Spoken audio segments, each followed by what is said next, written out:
बात है सन 2014 की, जहां पर टॉप 5 स्मार्टफोन ब्रांड्स की अगर हम बात करें तो माइक्रोमैक्स पहले नंबर पर थी, दूसरे नंबर पर सैमसंग, फिर नोकिया, फिर कार्बन और 5वें नंबर पर आता था हमारा लावा। यानी कि दूर दूर तक चाइनीज कंपनी का कहीं नाम ही निशान नहीं था।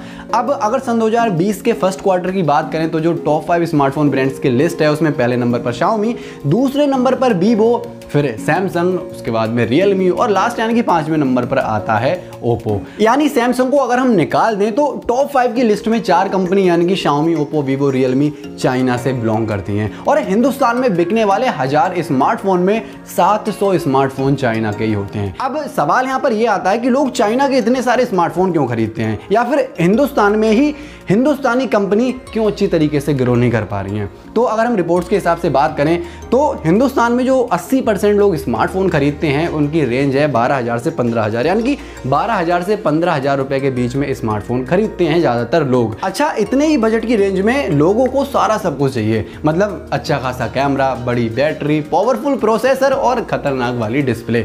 बस इसी चीज़ का फायदा उठाया है चाइनीज स्मार्टफोन्स कंपनीज ने। मतलब इंडियन मार्केट में पूरी तरीके से जाल बिछा चुकी है चाइनीज कंपनी। अगर हम बात करें माइक्रोमैक्स, कार्बन, लावा या फिर अपना जो जियो फोन आने लगा है इसकी बात करें तो ज़्यादातर ये स्मार्टफोन्स के जो पार्ट होते हैं वो चाइना से ही एक्सपोर्ट होके आते हैं, या फिर कभी कभी तो कई बार ये जो स्मार्टफोन्स कंपनी है तो हिंदुस्तान की, लेकिन चाइना से ही स्मार्टफोन्स को मैन्युफैक्चर करा के मंगाती हैं और फिर उन पर मेड इन इंडिया का थप्पा लगाकर हिंदुस्तान में भेज देती हैं।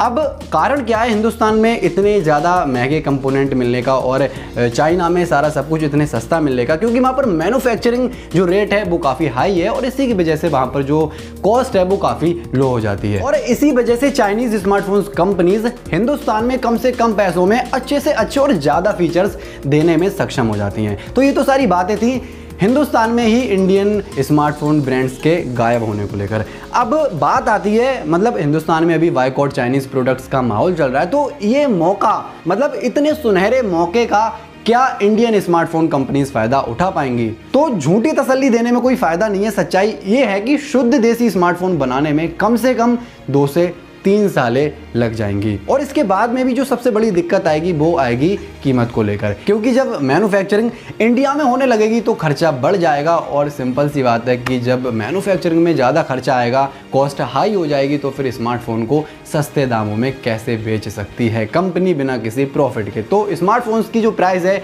काफ़ी ज़्यादा हाइक आएगा उसमें। जो चाइनीज़ स्मार्टफोन 12-13 हज़ार रुपये का आता है, अगर हम हिंदुस्तान की बात करें तो हिंदुस्तान में मैन्युफैक्चर होने के बाद में स्मार्टफोन 12-13 हज़ार रुपये और महंगा मिलने लगेगा।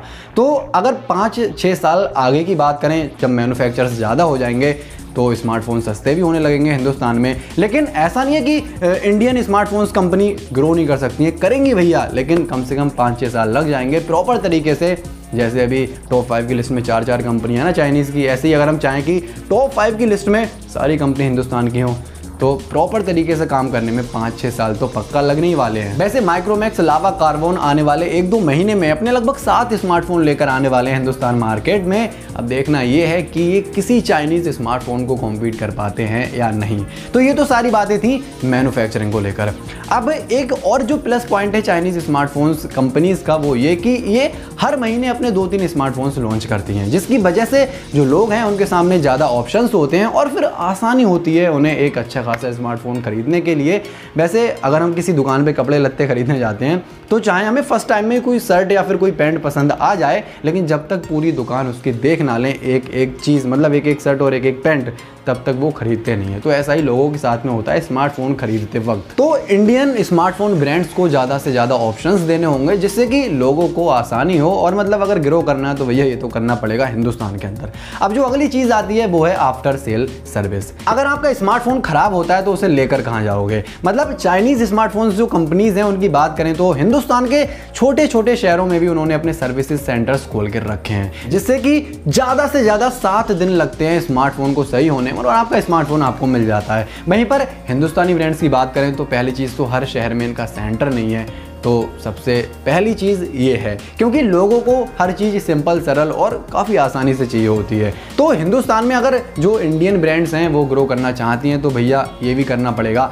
अब सेंटर खोलना इतना आसान भी नहीं होता है, क्योंकि हर शहर में सेंटर खोलने में खर्चा भी अच्छा खासा होता है। तो अगर हम अभी जो सिचुएशन चल रही है हमारे देश में बाइकॉट चाइना प्रोडक्ट्स, तो ऐसे में 6 साल से कंपनीज जो हिंदुस्तान वाली हैं वो घाटे में चल रही हैं, तो उसके लिए सरकार भी हेल्प कर सकती है।